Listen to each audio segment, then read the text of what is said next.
नमस्कार, मैं हूं विनोद बंसल और आप देख रहे हैं NewsTime.media। क्या यूपी की साइकिल पंचर होगी या भगवा रंग लहराएगा?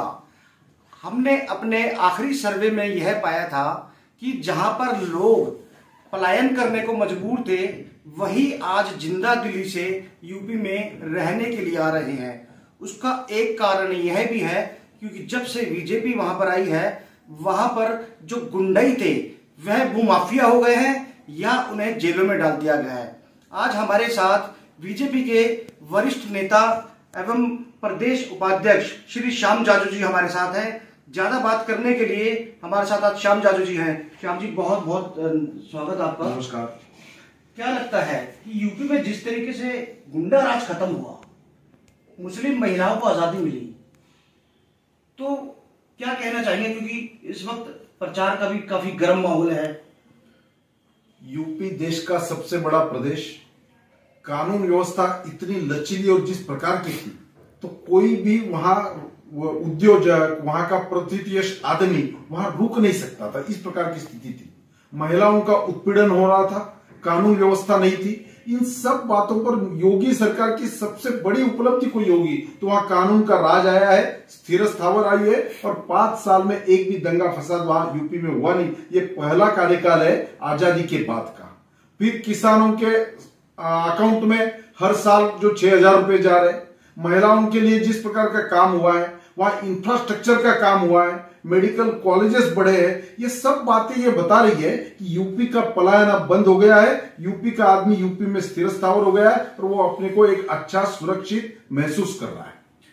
श्याम जी, जिस तरीके से हमने आखिरी बार देखा था कि वहां पर जो अखिलेश यादव है, उनके अपने ही परिवार में फूट पड़ी है। अपर्णा जी भी अब आपकी पार्टी में शामिल हो गई हैं, तो कहीं ना कहीं लगता नहीं कि लाल टोपी या साइकिल को कोई नुकसान पहुंचेगा?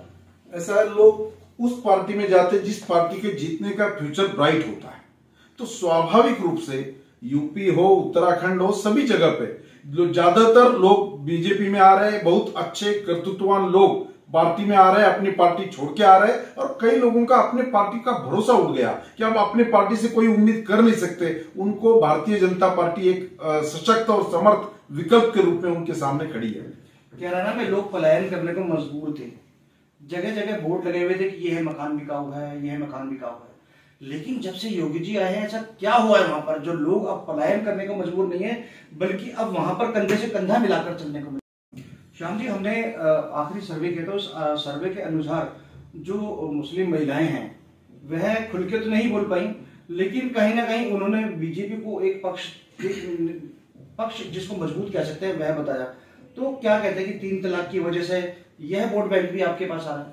इस कोरोना कार्यकाल में केंद्र सरकार के मदद से यूपी की सरकार ने जितना काम किया, वैक्सीनेशन का इतना महत्वाकांक्षी कार्यक्रम हुआ, लोगों को अनाज मिला है, लोगों को घर मिले हैं, टॉयलेट मिले हैं, पानी जा रहा है, शुद्ध बिजली 24 घंटा मिल रही है, किसान अपने जगह पे खुश है, गन्ने का बकाया उनको सबको अपनी जगह पे मिल गया है। ये सब बातें ये बताती है। और मुस्लिम महिलाओं को भी भाई उनको सुरक्षितता देने का काम इसी सरकार ने किया।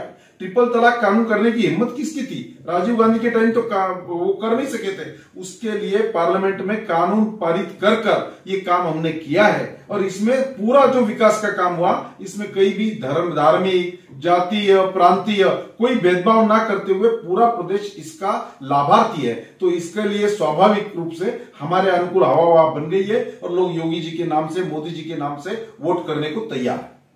क्या लगता है जिस तरीके से अखिलेश यादव अब झड़ियां लगा रहे हैं, लोगों को प्रलोभन दे रहे हैं कि हम आपको चुनाव जीतने के बाद नौकरियां देंगे, क्या उन्होंने पहले दी थी जो अब देंगे?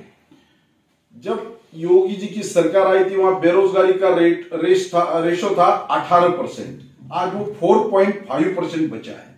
वहां पर कितने लघु उद्योग बढ़े हैं? पहले जब वो थे तब लघु उद्योग थे 6,35,000, आज वहां पर 34,80,000 नए उद्योग वहां पर स्थापित हुए हैं। ये सब बातें ये बता रही है कि वहां लोगों को रोजगार मिला है। पूरे देश में सबसे ज्यादा पलायन उत्तर प्रदेश से होता था, वो सब लोग अभी अपने गांवों में आके अपने रोजी रोटी कमा रहे हैं। तो ये सब बातें ये बता रही है कि उत्तर प्रदेश एक योगी जी को एक अच्छा, सक्षम और समर्थ नेता मान रहा है। श्याम जी, क्या समझा जाए इस यूपी चुनावों के अंदर में एसपी, बीएसपी और कांग्रेस, सिर्फ दो पार्टियों का ही अभी जो है ज्यादा बोलबाला हो रहा है, वह है बीजेपी और एसपी। तो बीएसपी और कांग्रेस क्या वह मैदान में है या नहीं? बसपा हो, कांग्रेस हो, ये सब लोगों ने आज सबके ध्यान में आ गया कि पावरफुल पार्टी और जिस पार्टी में ताकत है वो है भारतीय जनता पार्टी। उसके सामने सब लोग इकट्ठा होकर जो रेस में है उनके साथ खड़े हो जाते हैं। यही स्पष्ट कर रहा है कि हमारी ताकत, हमारा समर्थन, लोगों में हमारे बारे में विश्वास ये दिन प्रतिदिन बढ़ते जा रहा है। और आने वाले चुनाव में निश्चित रूप से हम ये साबित करेंगे कि लोग धर्म के आधार पर उसके सामने सब लोग इकट्ठा होकर जो रेस में है उनके साथ खड़े हो जाते हैं। यही स्पष्ट कर रहा है कि हमारी ताकत, हमारा समर्थन, लोगों में हमारे बारे में विश्वास ये दिन प्रतिदिन बढ़ते जा रहा है। और आने वाले चुनाव में निश्चित रूप से हम ये साबित करेंगे कि लोग धर्म के आधार पर वोट नहीं करते, पर धार्मिक वहां पर शांति प्रस्थापित करने वालों को लोग वोट करते हैं, लोग कानून के पक्ष में वोट करते हैं, लोग विकास के पक्ष में वोट करते हैं। सर क्या समझा जाए, क्योंकि जिस तरीके से अभी हमने पिछले हफ्ते भी देखा कि कांग्रेस अपना सीएम चेहरा भी नहीं उतार पाई। एक समय उत्तर प्रदेश में सबसे स्ट्रांग पार्टी के रूप में कांग्रेस होती थी, धीरे धीरे उसका ग्राफ डाउन होते गया और आज तो उनको उम्मीदवार नहीं मिल रहे। कई उम्मीदवारों लोगों ने तो अपनी उम्मीदवारी वहां से नकार दिया है। तो ये वहां का चित्र है। सपा का वहां के लोगों ने अनुभव ले चुके हैं। इतने दिन जब वो सत्ता में थे तो वो कुछ कर नहीं पाए और अब नए काम करने का आश्वासन दे रहे। तो लोगों ने बसपा को भी देखा है, कांग्रेस का राज देखा है, सपा को भी देखा है और भारतीय जनता पार्टी का कार्यकाल भी देखा है। तो निश्चित रूप से यूपी की जनता पॉलिटिकली अलर्ट है, वो भारतीय जनता पार्टी के साथ खड़ी है। हाथी अपनी चाल से डगमगाएगा या नहीं? वहां जिस प्रकार का बाहर चर्चा आप लोग भी कर रहे हैं मीडिया में, उत्तर प्रदेश में कहीं भी वो प्रकार का उनका परिणाम दिख नहीं रहा है। आज लड़ाई सपा और भाजपा में है, एक तरफा वहां पर वेव भारतीय जनता पार्टी के पक्ष में। अयोध्या में राम मंदिर बनने के बाद क्या लोगों में जागृति आई और क्या वह वोट बैंक आपको अपने पास तक लेकर के आएगा? अयोध्या का राम मंदिर का विषय हो, बनारस का कॉरिडोर बनाने का विषय हो, ये सब विषय हमारी विचारधारा से जुड़े हुए हैं। हम जब पहले बार चुनाव में लोगों के पास जाते थे तो लोग हमें कहते थे कि आप तो मंदिर चुनाव के दौरान लेके आते हो, पर ये हमारा चुनावी मुद्दा कभी नहीं था। ये हमारे आस्था का और श्रद्धा का विषय था। इस बार हमने बता दिया, हमने केवल घोषणा नहीं दी, उसके लिए संघर्ष किया, कोर्ट की लड़ाई लड़ी और जब न्याय व्यवस्था से हमें अनुकूल आदेश आ गया, उसके बाद मंदिर निर्माण का काम शुरू हुआ है और जनता अपने कंट्रीब्यूशन से मंदिर खड़ा कर रही है। ये सालों से जो डिमांड थी, सालों से लोगों के मन में जो विश्वास था कभी न कभी मंदिर हम देखेंगे, वो इसी कार्यकाल में, मोदी जी के कार्यकाल में, योगी जी के नेतृत्व में अयोध्या वासी नहीं पूरा विश्व देख रहा है। तो मुझे ऐसा लगता है कि लोगों के मन में भरोसा जगा है।